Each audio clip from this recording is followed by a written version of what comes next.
So, dear students, today I am going to talk about hernia in livestock. This particular lesson or lecture I am going to deliver because there is demand from the second year students that I must talk about this because they have some confusion and they want some clarity on the subject.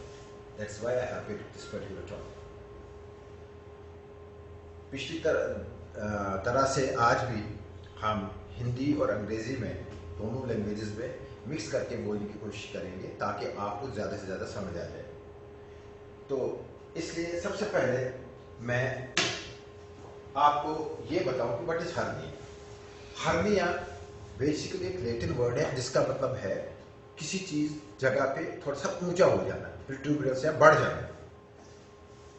तो वो होता कैसे है?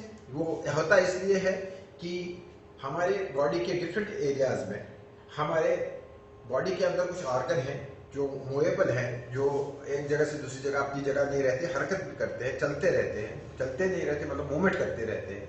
तो वो कभी कभी unnatural और नेचुरल ओपनिंग बन जाती है अंदर मसल में, जिसकी वजह से बाहर निकलते हैं। लेकिन क्योंकि स्किन जो होती है वो बहुत हार्ड और स्ट्रांग होती है, लेकिन स्किन के बाहर नहीं आ सकती। मस्कुलेचर में अगर कोई रप्चर हो जाए या अगर कुदरती तौर पे कोई ऑरिफिस है, जैसे हमारे यहाँ जैसे अम्बिलिकल कॉर्ड के पास एक स्पिंटर होता है, एक ऑरिफिस नेचुरल होता है जो कि बाद में बंद हो जाता है, अगर किसी वजह से वहाँ से निकल आए। इनग्वाइनल कैनाल हमारी है, उसका भी एक एपर्चर है जहाँ से आ सकता है। फीमोरल है, और इस तरह से दूसरे जो कि मैं सब्सिक्वेंट लेक्चर में आपको बताऊंगा। इस तरह से बहुत से रीजन है जहां से ये आर्गन अंदर से बाहर की तरफ निकले, लेकिन स्किन जो है ऊपर से उनको अंदर रख के ही बाहर ना निकले बल्कि स्किन के अंदर रहे। उसकी वजह से उस जगह पे जहां पे ये आर्गन बाहर निकलेगा वहां पे थोड़ा सा ऊंचा हो जाएगा, और जिसकी वजह से अंग्रेजी में इसको प्रोट्रूबरेंस कहते हैं। इस प्रोट्रूबरेंस को ही हर्निया कहा जाता है। अब हर्निया क्या है अगर इंग्लिश में हम बोले? It is the displacement of an organ through natural aperture और pathological aperture. What is natural aperture? वो एपर्चर जो हमें भगवान की तरफ से मिले हुए हैं, जैसे मैंने अभी बोला अम्बिलिकल कॉर्ड का एपर्चर है, इनग्वाइनल एपर्चर है, फीमोरल एपर्चर है जो आपने पढ़े होंगे, और जब मैं आगे बोलूंगा तो मैं आपको और एक्सप्लेन करूंगा कौन कहां पे पाया जाता है। जब इनमें से हमारे बॉडी के अंदर के जो विसराज है या ऑर्गन है वो किसी वजह से इनमें घुस जाए और थोड़ा सा बाहर निकल आए इस एरिया में, तो उसकी वजह से उस एरिया में थोड़ा सा प्रोट्रूबरेंस हो जाती है, थोड़ा सा बढ़ जाता है, उसको हम पैथोलॉजी, उसको हम हर्निया कहते हैं। और दूसरा, ये तो नेचुरल ऑरिफिसेस है जो भगवान की तरफ से हमें है, या किसी वजह से पूरे बंद नहीं हुए हों या किसी और वजह से खुल गए हों, या पैथोलॉजिकल जैसे किसी ने डैमेज किया सींग मार के दूसरे जानवर को, उसमें से कोई गिर गया जानवर जिसकी वजह से उसके मसल रप्चर हो गए तो अंदर से आर्गन बाहर आ गए। इस तरह से दो तरह के हर्निया हो सकते हैं। एक जो नेचुरल ऑरिफिस से निकले, जो नेचुरल जो हमारे पास भगवान की तरफ से दिए हुए हैं। दूसरा जो हमें किसी वजह से इन्फेक्शन या किसी एक्सीडेंट की वजह से अंदर अगर मसल रप्चर हो जाए, स्किन इंटैक्ट रहे और आर्गन उसमें से निकले, उस रप्चर्ड एरिया में से निकले, तो उसको हम पैथोलॉजिकल हर्निया और फॉल्स हर्निया कहते हैं। रप्चर भी इसलिए कहते हैं जैसे मैंने कहा क्योंकि इसमें या तो सींग लगने से मसल फट जाएगा या ऊंचाई से गिरने से अगर होगा तो तब मसल रप्चर होगा, जिसकी वजह से जो हमारे जैसे आप जानते हैं कि हमारी जो एब्डोमेन है उसमें एक स्किन है, स्किन के अंदर बहुत से मसल्स हैं, उसके अंदर फिर पेरिटोनियम है, उसके अंदर फिर ऑर्गन्स पाए जाते हैं। अगर स्किन इंटैक्ट रहेगी लेकिन अंदर का मसल रप्चर हो जाएगा और अंदर वाले ऑर्गन तो उस रप्चर्ड मसल में से बाहर निकलेंगे, तो अगर वो रप्चर्ड मसल किसी पैथोलॉजिकल वजह से, जैसे सींग लगने से है, गिरने की वजह से है, या किसी और वजह से है जिसकी वजह से मसल रप्चर हो जाए और उसमें से वो ऑर्गन निकल आए, तो उसको हम कहते हैं कि ये हर्निया है जो कि पैथोलॉजिकल रिजल्ट की वजह से है, जिसको हम फॉल्स हर्निया कहते हैं।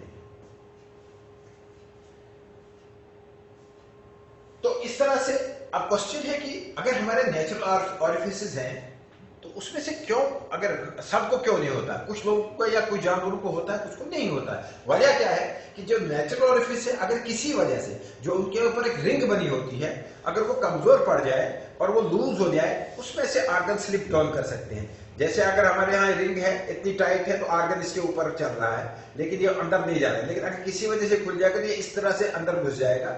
इस तरह से एक अपर्चर के अंदर आर्गन घुस गया तो ये हमें एक हर्निया, और ऊपर से इसमें स्किन आ गई तो ये हमें हर्निया काज कर सकता है।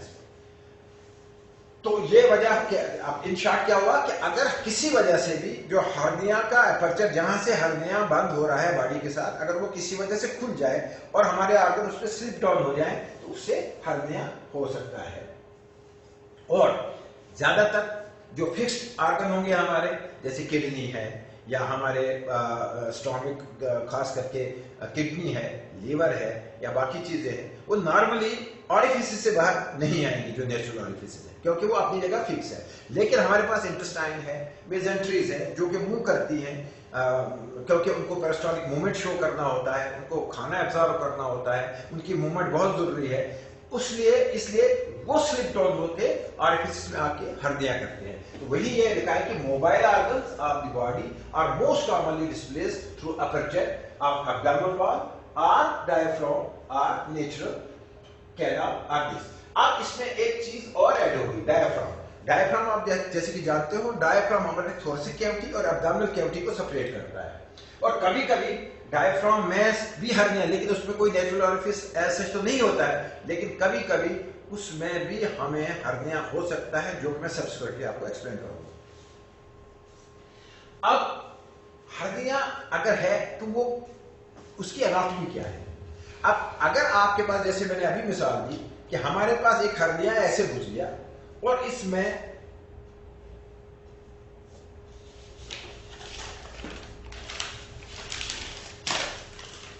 हर्निया हमारा ये ऑरिफिस है नेचुरल, और इस पे से ये आर्गन नीचे आ गया, ये हमारे स्किन है ऐसे, और ये आर्गन नीचे आ गया। तो इस तरह से जब ये इसमें से घुस जाएगा तो इसके ऊपर ये स्किन आ जाएगी। तो इसका मतलब है कि जो हमारा हर्निया है, इसका एनाटॉमी क्या होगा, इसका एक तो नेक होगी, जहां से ये मेन ऑरिफिस से निकल रहा होगा, उसके बाद उसकी बॉडी होगी, और फिर नीचे से उसका जो लेटरल हिस्सा होगा, जो कि नॉर्मली डाउन की तरफ होता है। इस तरह से वाइडनिंग नेचुरल ऑरिफिस है। सबसे पहले मैं आपको ये बता रहा था कि जो हर्निया होगा इसके 3 हिस्से होंगे। एक हर्निया रिंग वो जगह होगी जहां से ये आर्गन बाहर निकलेंगे। वो नेचुरल ऑरिफिस भी हो सकता है या रप्चर्ड एरिया का मसल भी वो रिंग बना सकता है। दूसरा है हर्नियल सैक होता है, छोटी सी पोटली, वो जो आर्गन बाहर निकलता है, क्योंकि जो आर्गन अंदर आएगा इसके ऊपर स्किन लग जाएगी तो ये पोटली सी दिखाई देगी। इस तरह से ये दो मेन चीजें हैं। और इसमें अब जब हमारे पास ये पोटली होगी, उसकी एक नेक होगी, एक बॉडी होगी और बेस होगा हर्निया के। ये इस तरह से कंप्लीट हर्निया हो जाएगा। अब हर्निया जो सैक है, ये क्या होगा, सबसे पहले बाहर तो इसके स्किन होगा, उसके अंदर फिर वो नेचुरल कंटेंट होंगे जो उसमें स्लिप डाउन हो गए, जिनका हर्निया हुआ है, और उसके ऊपर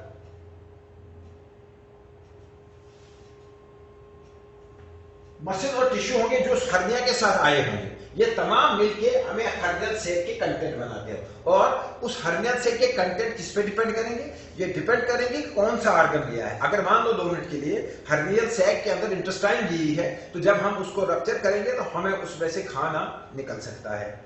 अगर सिर्फ उसमें से ओमेंटल एरिया गया है तो मे भी उसमें लिम्फ नोड हो, मे भी उसमें से ब्लड वेसल्स हो सकते हैं, वो आ सकते हैं। तो डिपेंड करता है हर्नियल जो सैक है उसके कंटेंट डिपेंड करते हैं कि कौन से आर्गन का हर्निया हुआ है, और इसके बेस पे, कंटेंट के बेस पे हर्निया का नाम दिया जाता है। जैसे एंट्रोसील मीन जब इंटेस्टाइन हर्निया में आ जाए या इंटेस्टाइन का हर्निया हो। ओमेंटोसील अगर ओमेंटम का हर्निया हो। गैस्ट्रोसील कभी कभी अगर स्टोमिक का हर्निया हो, जो हो सकता है, और कभी कभी वेजोसील जब ब्लैडर का हर्निया हो। अब यहां पे ये एक एग्जांपल मैंने रखी है। ये जो है आपने पढ़ा होगा कि यहाँ पे एक इन्वाइनल कैनाल होती है। ये वो कैनाल होती है जहां से हमारे मेल्स में टेस्टिस डिसेंड करते हैं और जो सुक्राटम की तरफ चला जाता है। इसमें वेन्स, आर्टरीज और बहुत सी चीजें होती है जो उसको सप्लाई करती हैं। और ये नेस्टल ऑरिफिस होता है, जो ही ये जानवर छोटा होता है तो तब ये तो खुला रहता है, उसके बाद कुछ जब टेस्टिस पूरी डिसेंड हो जाती है उसके यहाँ बंद हो जाता है। लेकिन कुछ कंडीशंस में ये थोड़ा बड़ा रहता है, जिसकी वजह से इस इंटेस्टाइन जो हमारे कंटेंट्स हैं, इन कंटेंट्स के साथ साथ इसमें से दूसरे कंटेंट जो इंटेस्टाइन या कुछ और है वो भी घुस जाते हैं। तो उस वक्त जो रिंग जहां से ये शुरू होता है वो उसकी रिंग बन जाती है, और उस तरह से ये जो पूरा नीचे जब इसमें मटेरियल घुस जाएगा, जहां तक घुसेगा वो उसका सैक बन जाएगा, और ऊपर जहां से टच करेगा उसको नेक, और साथ में जो एरिया होगा, जो लार्जर पोर्शन होगा, उसको बॉडी और नीचे उसका बेस बन जाएगा। ये तमाम मिलके ये अब अगेन इसमें किस चीज का कंटेंट मिलेगा डिपेंड करेगा, जैसे मैंने अभी बोला कि कंटेंट किस चीज का ऑर्गन का ये हर्निया हुआ है वो चीज दिखेगी। इसी तरह से एक और नेचुरल ऑरिफिस है जो कि नेचुरली हमारी और जानवरों की भी हाइंड लेग में होता है, शुरू में होता है, जहां से फ्यूमुलर आर्टरी और बहुत से आर्टरीज और वेन निकलती है, और बैक जो पिछली जो हमारी हाइंड लिब है उसको सप्लाई करती है। वहां पे एक छोटी सी ऑरिफिस है, इसमें से भी कभी कभी ऑर्गन निकल सकते हैं।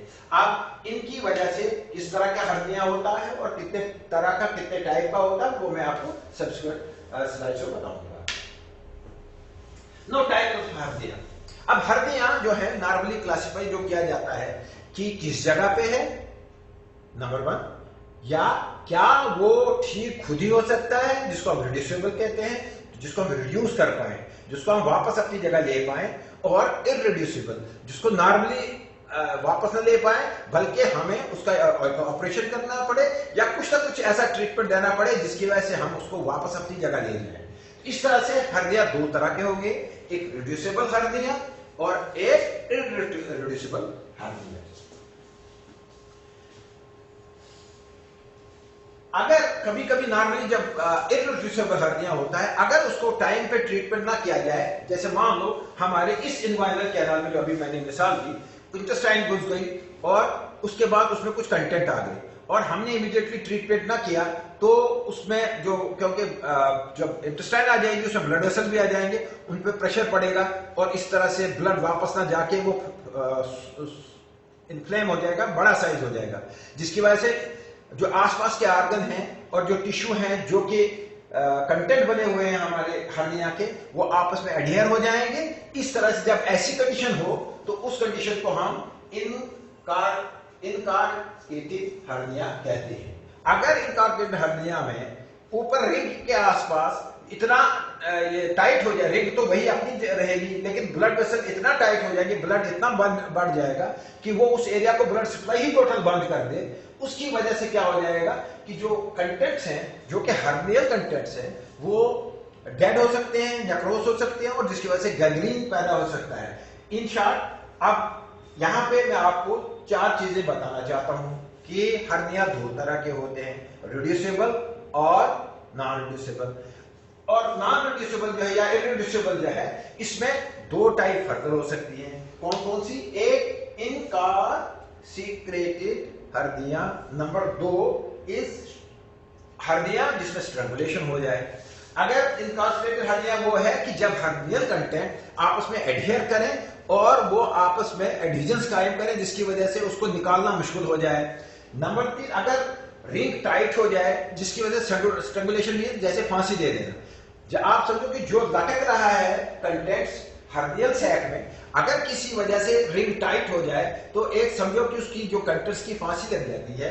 उसकी वजह से क्या हो जाता है कि इसका जो खून की सप्लाई आ तो रहा है आर्टरी से, लेकिन वैन से पूरा बाहर नहीं निकल रहा है क्योंकि वैन ऊपर होती है, थोड़ा आर्टरी डीप होती है, तो उसकी वजह से वो उसका साइज बढ़ जाता है हर्निया का, और धीरे धीरे जब उसमें से ब्लड बाहर नहीं निकलता है वो टॉक्सिक हो जाता है, जिसकी वजह से वो टिश्यू डेड हो जाता है। और कभी कभी अगर उसमें इन्फेक्शन हो जाए जिसकी वजह से गैंग्रीन बन जाता है। आपको नेक्रोसिस पैथोलॉजी में अभी पढ़ा नहीं होगा या तो पढ़ा होगा, नेक्रोसिस हम कहते हैं अंग्रेजी में। अगर कोई सेल डेड हो जाए तो उसको साइंटिफिक लैंग्वेज में नेक्रोसिस कहते हैं।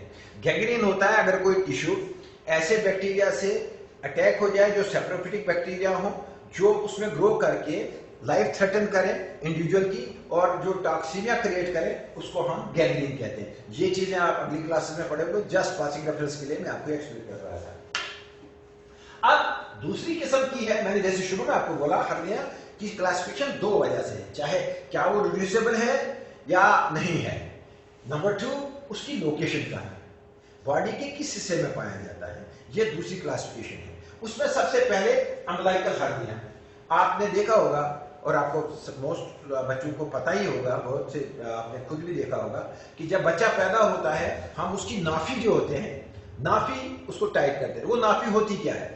नाफी बच्चे के एक कनेक्शन होता है जब माँ के पेट में होता है, ताकि वो ब्लड सप्लाई और जो खाने की सप्लाई है और जो भी मटेरियल प्रोटीन्स है उसको लेने या एमिनो एसिड्स लेने हैं या बहुत सी चीजें जो भी कंटेंट उसको लेने हैं माँ से, जिसकी वजह से उसके ग्रोथ हो जाए, वो डिजीज से बचे जो बच्चा माँ के पेट में है। तो वो एक अम्बिलिकल कॉर्ड की वजह से कनेक्शन होता है जो कि प्लेसेंटा के साथ अटैच होता है और प्लेसेंटा मदर के साथ अटैच होता है।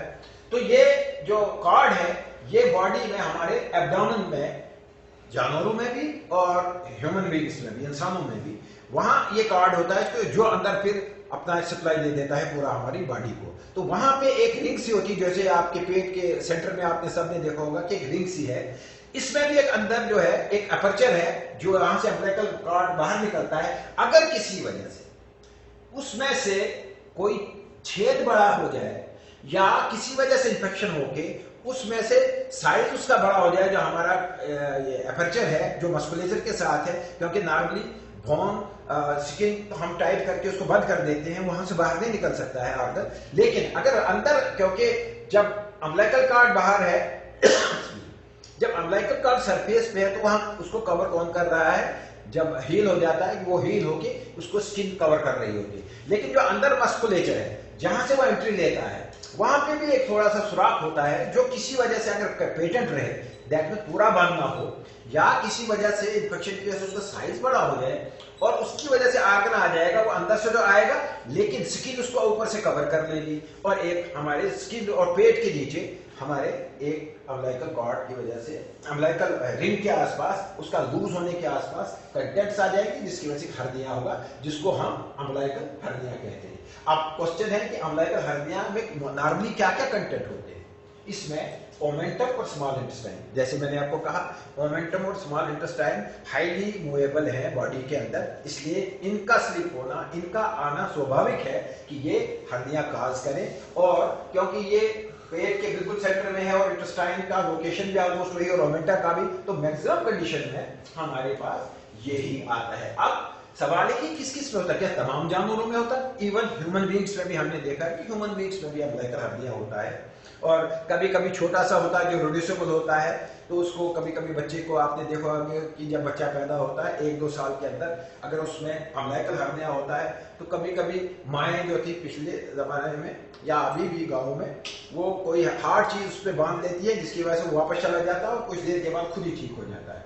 तो अब क्वेश्चन है कि क्या ये सिर्फ ह्यूमन में होता है? नहीं, ह्यूमन में तो होता ही होता है, बल्कि ये फॉल, जैसे जिसको फॉल आप जानते हैं किसको कहते हैं, घोड़े के, छोटे घोड़े को फॉल कहते हैं, पिग्स में, काउज में और पप्स में। इसमें आप देख लीजिए कि मैक्सिमम ये नाम जितने भी है यंग वंस के हैं, तो इसका मतलब है कि अम्बिलिकल हर्निया के मैक्सिमम चांसेस छोटू में है। देखो यहाँ तमाम नाम आपको छोटू के ही है, सिवाय पिग का जनरल कहा गया है, fall means young horse, pigs का भी यंग होगा, काउस यंग, पप्स कुत्ते के बच्चे, लैम्स शीप के बच्चे, किड गोट के बच्चे। तो इसलिए इसका कॉमन अकरेंस क्या है?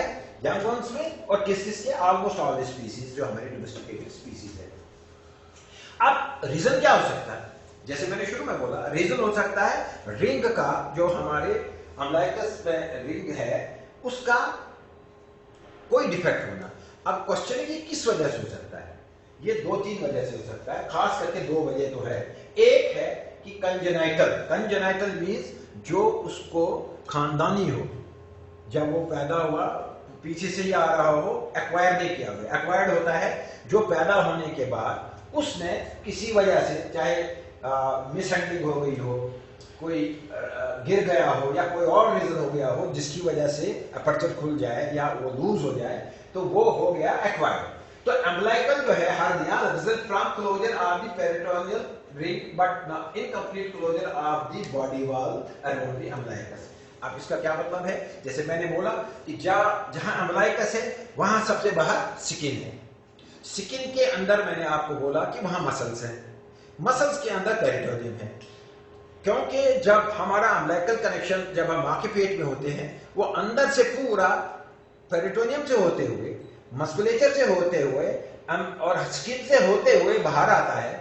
स्किन तो हमने टाइट कर दी है, लेकिन किसी वजह से, हेरिडिटरी वजह से, कि वो जो मस्कुलेचर जो है वो भी टाइट पूरा नहीं हो रहा होता है। अगर अंदर के जो पेरिटोनियम और मसल के जो एपर्चर्स हैं वो किसी वजह से अगर कमजोर रहते हैं या किसी इंफेक्शन की वजह से वो ज्यादा बड़े हो जाते हैं, तो ऐसे केसेस में अम्बिलिकल हर्निया के बहुत ज्यादा चांसेस हैं जो नेचुरली अकर करते हैं। ये कमजोरी नेचुरल भी हो सकती है, जिसको हम कंजेनिटल कहते हैं, जो उसको बिकॉज ऑफ दिस बर्थ है उसकी वजह से है, ये एक रीजन हो सकता है। दूसरा, acquired umbilical occur due to recession of the umbilical cord. अच्छा, अब जैसे मैंने बोला कि बच्चों में ज्यादा होता है, आपको पता होगा कि जब बच्चा पैदा होता है तो सबसे पहले आपको भी सिखाया होगा एलपीएम में कि सबसे पहले हम आयोडीन टच करते हैं अम्बिलिकल कॉर्ड को, ताकि वहां से इंफेक्शन ना हो जाए और वो खत्म हो जाए, और उसको काटते हैं और ये करते हैं। लेकिन एक खास बात का ख्याल रखा जाता है कि ये ऐसा काटा जाए तकरीबन आधा फुट या उससे आसपास अम्बिलिकल कॉर्ड वही हो, उसके बाद हम गांठ लगा देते हैं। वो क्यों लगाते हैं? इसलिए कि अगर हम बिल्कुल पेट के साथ काटेंगे, हो सकता है कि वो अंदर धंस जाए, जिसकी वजह से अपर्चर पूरा क्लोज ना हो जाए, जिसकी वजह से एक प्रॉब्लम आगे चल के हो सकती है। तो वही ये कह रहा है कि recession of umbilical cord to close to the abdominal wall. अगर हम जब हम हैंडल करते हैं अम्बिलिकल कॉर्ड कट करेंगे, अगर बिल्कुल इसको पेट के पास ही काटेंगे, उसकी वजह से भी अम्बिलिकल हर्निया के बाद में होने के चांस बढ़ जाते हैं, क्योंकि वहां पे रिंग प्रॉपर क्लोज नहीं हो पाती है, जिसकी वजह से आइंदा चल के एक प्रॉब्लम क्रिएट हो जाती है, जिससे जिसकी वजह से हमें हर्निया हो सकता है। कभी कभी अगर किसी का टू मच डायरिया हो, स्ट्रेनिंग बहुत हो, कब्जी हो, जैसे हम लोग को कहते हैं कब्ज हो, और उसमें उसको जोर बहुत लगाना पड़े, और इस जोर की वजह से भी अगर किसी वजह से उसके मस्कुलेचर में वीकनेस हो, उसके पेरिटोनियम में वीकनेस हो, तो चांसेस हैं कि वहां पे भी एक अम्बिलिकल हर्निया हो सकता है। या जैसे मैंने आपको कहा कि अगर इन्फेक्शन हो जाए अम्बिलिकल कॉर्ड की, जिसकी वजह से रिंग जो है इन्फेक्ट हो जाए और उसको डैमेज हो जाए और प्रॉपर्ली बंद ना हो जाए, तो उसकी वजह से भी ये हो सकता है। नाउ उसके बाद जो दूसरा है उसका है इनग्वाइनल हर्निया। आप इनग्वाइनल हर्निया, जो ये एक ऐसा हर्निया है जो पहला तो अम्बिलिकस के रिंग से मैंने बोला, दूसरा इनग्वाइनल कैनाल में से अगर कोई डिसेंड करे आर्गन, तो उसको हम क्या कहते हैं कि ये पर्टिकुलरली इनग्वाइनल हर्निया है। इनग्वाइनल हर्निया में भी ऑलमोस्ट यही प्रॉब्लम है कि उसमें जो कंटेंट आ जाते हैं वो डिपेंड अगेन करते हैं कि वो कितने हैं। अगर ज्यादा कंटेंट है, ज्यादा कंटेंट नहीं है, थोड़ा सा आ गया, तो वो कभी कभी खुद ही रिड्यूसेबल होकर वापस जा सकता है, थोड़ा सा ट्रीटमेंट देखिए। लेकिन अगर कंटेंट बहुत ज्यादा हो जाए, फिर इसकी जो है स्ट्रगुलेशन हो जाए, then it becomes a irreversible hernia. अब हर्निया क्या है? इनग्वाइनल हर्निया को अगर डिफाइन कोई पूछे आपसे क्या है, इनग्वाइनल हर्निया इज प्रोट्रूजन, बड़ा हो जाना इनग्वाइनल कैनाल के आसपास, because of coming down of the certain visceral organs into the canal, उसको हम इनग्वाइनल हर्निया कहेंगे। अच्छा, ये कहां पाया जाता है? किन जानवरों में ज्यादा पाया जाता है? बीचेस में, हॉर्सेस में, बुल्स में और पिग्स में इनग्वाइनल हर्निया के केसेस बहुत ज्यादा होते हैं। इवन डॉग्स में बहुत ज्यादा होते हैं। इनके अलावा ये भी दो तरह का हो सकता है, या तो कंजेनिटल, जैसे मैंने आपको कहा कि कोई पैदाइशी उसमें डिफेक्ट हो, या एक्वायर्ड। और कंजेनिटल जो हर्निया है, अगर क्या डॉग्स और इसमें रेयर है, कम है बीचेस में, लेकिन जब होता है ये अम्बिलिकल हर्निया के साथ साथ होता है। दैट मींस क्योंकि कंजेनिटल डिफेक्ट की वजह से उसमें कोई प्रॉब्लम रहती है और फिर डेवलप बंद ना होने की वजह से, जिसकी वजह से अम्बिलिकल भी हो जाता है और कंजेनिटल भी हो जाता है, हर्निया भी हो जाता है, इनग्वाइनल हर्निया भी हो जाता है। Inguinal hernia often in male dogs than female, probably due to delayed testicular descent. अब अभी हमने ऊपर पढ़ा कि ये डॉग्स में रेयर होता है, लेकिन अगर होता है बहुत दफा, तो रीजन क्या है, मेल्स में ज्यादा क्यों होता है, फीमेल्स में कम क्यों होता है? ये देखा गया, जैसे आप जानते हो कि हमारे यहाँ जो टेस्टिस जब हम डेवलप कर रहे होते हैं माँ के पेट में, या जानवर अपनी माँ के पेट में डेवलप कर रहे होते हैं, उनकी टेस्टिस कुछ जानवरों की बर्थ के टाइम पे जो है डिसेंट नहीं हो गई होती, वो बाद में डिसेंट हो जाती है। जैसे डॉग, इसमें क्या होता है कि जब पैदा होता है तो उसकी टेस्टिस तकरीबन 2 से 4 महीने के अंदर डिसेंट होती है। दैट मीन्स उसकी इंग्वाइनल कैनाल जो है बहुत देर तक पेटेंट रहती है, जिस पेटेंसी की वजह से जो आर्गन है वो इसमें से हर्निया काज कर सकते हैं, वो डिसेंट हो सकते हैं, जिसकी वजह से हर्निया हो जाएगा।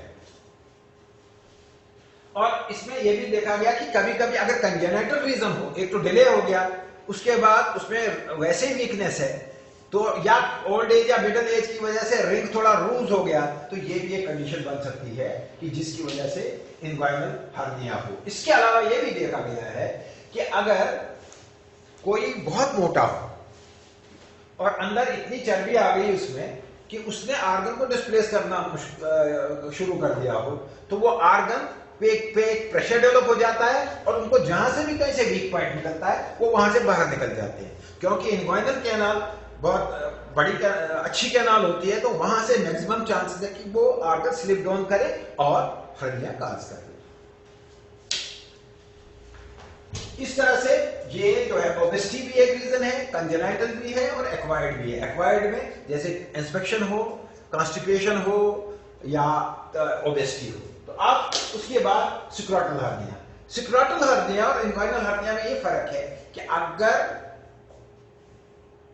हर्निया इन्वाइनल हो लेकिन थोड़ा सा ही कैनाल में नीचे आ जाए तो उसको तो हम इन्वाइनल हर्निया कहते हैं। लेकिन अगर किसी वजह से ये टोटल नीचे डिसेंट करे और टेस्टिस के पास पहुंचे और स्क्रोटम के अंदर पहुंचे, तो इसी हर्निया को हम सिक्रोटल हर्निया कहते हैं। इसी को अंग्रेजी में लिखा है the hernia marks the extension of the inguinal hernia.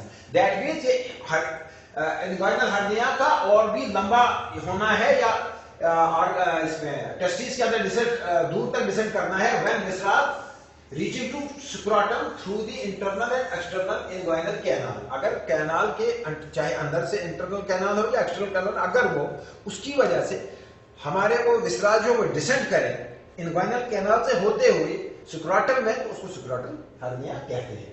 Common occurrences mail dogs, क्योंकि वैसे मैंने आपको कहा कि मेल्स में chances because of weakness of scrotal इस इन्वाइनल हर्निया बहुत सी ज्यादा है, क्योंकि उनका इन्वाइनल रिंग बहुत लेट तक बंद होता है और कभी कभी वो वीक हो जाता है। Horses wolf and rare in sheep and goat. Sheep and goat में ये नहीं देखा गया है कि उनमें हो, बहुत कम होगा, रेयर ऑफ द रेयर होगा, लेकिन it is common in dogs and horses. Cause फिर वही, या तो वो जेनेटिक हो सकता है, कंजेनिटल हो सकता है because of certain genetic defect in the animal, जिसकी वजह से इन्वाइनल पूरा जो है रिंग जो है उसकी वो पूरी तरह से बंद नहीं होती है, वो थोड़ा लूज रह जाती है, या दूसरा एक्वायर्ड हो जाता है, किसी वजह से उसमें फॉल हो जाए या इन्फेक्शन हो जाए या किसी वजह से वो खुल जाए, उसका साइज बड़ा हो जाए, अपर्चर बड़ा हो जाए, वो काज बन सकती है। जो इन्वाइनल हर्निया का काज है वही स्क्रोटल हर्निया का काज हो सकता है। लेकिन स्क्रोटल हर्निया नॉर्मली जब बहुत ज्यादा इन्वाइनल कैनाल इन्वाइनल रिंग बहुत ज्यादा साइज की बन जाए तो चांसेस ऑफ स्क्रोटल हर्निया भी बहुत ज्यादा बढ़ जाएंगे। नाउ टाइप्स ऑफ हर्निया में ही अब है वेंट्रल हर्निया और लेटरल हर्निया। ये बहुत ही कॉमन हर्निया है। ये जैसे यहाँ पे हमने दिखाया कैटल में और यहाँ पे डॉग में। अब आपको लग रहा होगा कि ये अम्बिलिकल हर्निया है, नहीं, अम्बिलिकल हर्निया और इसमें ये डिफरेंस है कि जो वेंट्रल हर्निया या लेटरल हर्निया हो वो नेचुरल ऑरिफाइस के आसपास से नहीं होता है, बल्कि ये कहीं भी जिस्म में हो सकता है, बॉडी में कहीं भी हो सकता है जहां मस्कुलेचर वीक होगा या मसल रप्चर हुआ होगा। इसी वजह से ये यहाँ पे भी हो सकता है, क्योंकि यहाँ तो अम्बिलिकल कॉर्ड नहीं, वो तो अंदर है, नीचे है, लेकिन मसल हमारा किसी वजह से वीक हो गया और पेरिटोनियम डैमेज हो गया, मसल वीक हो गया, स्किन ने तो उसको कवर कर, स्किन तो बहुत मजबूत है, लेकिन जो आर्गन है अंदर से विसरा वो पेरिटोनियम से होते हुए मस्कुलेचर रिंग जो बन गया उससे होते हुए बाहर आ गए, लेकिन बॉडी के इंटरफॉर्मेशन जो है स्किन उसने इसको कवर कर दिया तो हर्निया बन गया। इसी तरह से ये वेंट्रल हो सकता है जैसे लेटरल होगा अगर ये साइड पे होगा नॉर्मली फ्लैंक रीजन और नीचे, और वेंट्रल हो गया अगर वो इस लाइन पे हो जो हमारी बेस लाइन है